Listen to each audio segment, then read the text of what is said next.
que faria um governo caso quisesse nos dominar? Quais seriam as medidas que ele tomaria para nos tornar cada vez mais vulneráveis aos seus mandos e desmandos? Qual seria a situação ideal para que um governo corrupto desenvolvesse plenamente suas intenções exploradoras? Neste vídeo estarão algumas primeiras medidas que esse governo bandido iria tomar caso alcançasse o poder. Lembrando que é uma situação meramente hipotética, sem nenhum pé na realidade, e qualquer semelhança com a vida real é fruto de mera coincidência. Conheça agora os 10 passos para se construir um país idiota. 1. Primeiramente, deve-se acabar com a educação de qualidade. Esse é um passo muito importante, pois pessoas conscientes e bem educadas reclamam demais.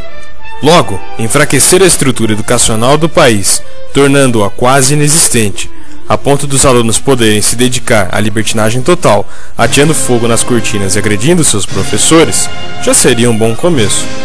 Os educadores haverão de ser muito mal remunerados e nada incentivados, para que não se corra o risco de um deles realmente querer formar alguns cidadãos de bem.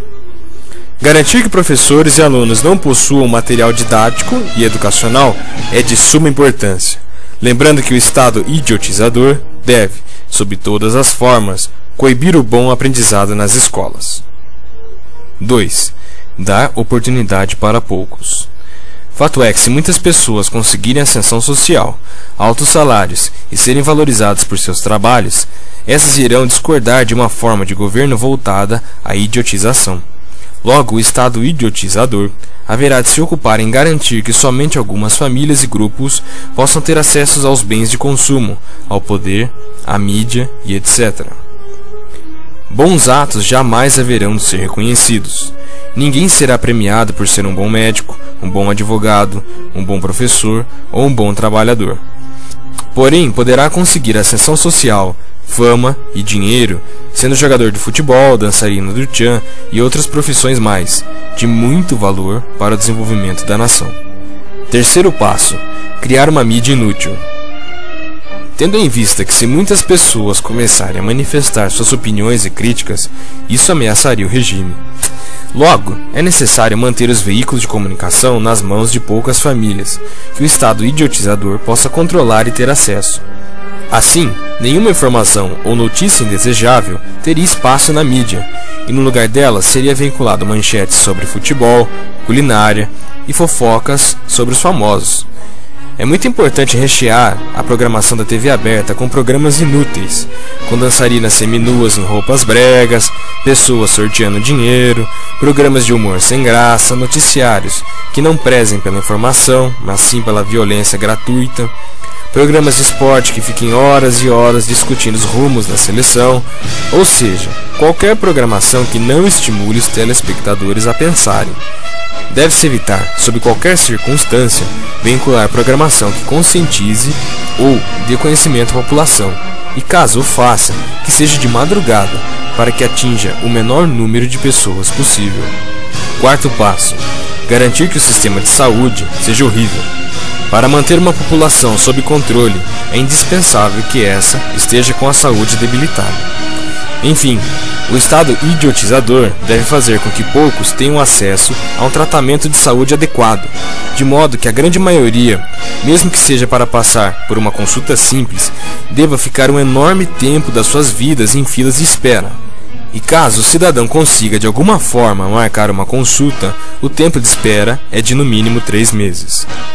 Essa é uma ferramenta muito boa para controlar uma população, já que caso eles se revoltem muito, basta piorar ainda mais a qualidade do serviço, e logo eles mesmos morrerão, evitando problemas para o Estado idiotizador. Além dessas medidas, é importante garantir os altos preços dos remédios. Caso um deles consiga marcar uma consulta, sobreviva até ela e de fato consiga ser atendido, os preços altos dos remédios garantirão que o cidadão não tenha acesso a um tratamento digno sob qualquer circunstância. Quinto passo: cobrar altos impostos. Deve-se criar um sistema completamente injusto de arrecadação, de modo que o preço de uma bicicleta, por exemplo, ou qualquer outra mercadoria, seja metade somente de impostos. e em tudo será cobrado taxas e mais taxas. O governo te cobrará para viver, para trabalhar, para comprar, para vender, inclusive para morrer. E o cidadão jamais terá o retorno desse dinheiro. Na República da Idiotocracia, os impostos não são para promover melhorias para a sociedade. 6. Garantir a impunidade. Num país plenamente imbecil, a justiça não é cega, e muito menos é para todos. Caso alguém cometa um delito, mesmo que muito grave, irá para a cadeia, uma espécie de escola preparatória para o crime organizado, e voltará dentro de pouco tempo para as ruas, de modo a desempenhar suas atividades de bandido com uma maior aptidão do que antes. Isso auxilia o Estado idiotizador, pois dissemina o medo entre as pessoas, que não terão coragem de sair das próprias casas. E dominados por essa sensação de pânico, estarão mais suscetíveis à dominação imposta, ficarão mais tempo à frente da televisão e se tornarão cada vez mais alienadas. A corrupção deve ser considerada comum, e jamais como motivo de prisão ou punição. 7ª etapa. Tudo tem que não funcionar. Tudo, absolutamente tudo, deverá funcionar mal. Se você for tirar um documento, um RG por exemplo, ele demorará muito para chegar. Os correios não enviarão as correspondências no prazo, os serviços públicos de água, esgoto e luz sempre estarão com problemas, as estradas deverão ser pessimamente cuidadas, mesmo com a cobrança de pedágios, sem contar no IPVA caríssimo todo ano, ou seja, todas as funções da sociedade deverão falir. Cabe ao Estado disseminar a falência geral pelo país, promovendo o mau funcionamento de tudo que existir nele. Os cidadãos devem se sentir sempre mal atendidos e de nenhuma forma terem a quem recorrer. 8. Promover o desemprego. Garantir empregos para a população não deve ser uma meta principal. Pessoas que trabalham geralmente querem pensar e reivindicar direitos. Isso não faz bem à nação.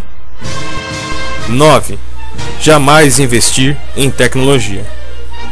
Esse país dos sonhos terá que sempre sobreviver da exportação de produtos primários.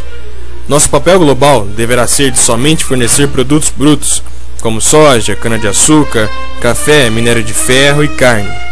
E a produção e exportação desses deverá se concentrar, assim como a mídia, nas mãos de poucas famílias e elites dominantes. Investir em tecnologia, pesquisa e desenvolvimento e exportação de bens de produção com alto valor agregado não deverá ser prioridade, já que isso traria oportunidade para que muitos cidadãos estudassem, produzissem e fizessem parte do desenvolvimento nacional. Ressaltando, deve-se fazer desse país uma grande fazenda, onde poucas famílias controlarão a produção, enquanto os outros deverão servir a esse sistema através de subempregos e trabalho fabril. 10. Empregar pessoas que dupliquem sua renda em poucos anos no governo. Essa é a medida mais importante.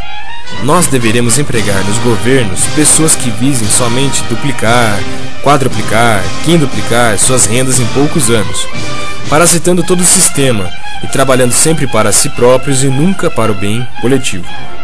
É importante que muitos ignorantes trabalhem na administração do país, que muita gente despreparada assuma cargos importantes na esfera governamental, que elas se apropriem do que não é seu, que se corrompam, que se aproveitem das pessoas, que roubem toda a população. Aí sim, o povo já mal educado, doente e desempregado perderá a fé até em seus próprios representantes. Tendo isso tudo acontecido, podemos dar boas-vindas a uma idiotocracia plena. Tendo visto esse vídeo, você a partir deste momento está preparado ou preparada para identificar alguma dessas ações. Caso algum governo ou governante queira montar aqui no Brasil ou em qualquer outro lugar do mundo o regime da idiotocracia plena. Mas isso é uma hipótese muito distante. Imagina, né? Um negócio desses aqui na terra do berço esplêndido. De jeito nenhum.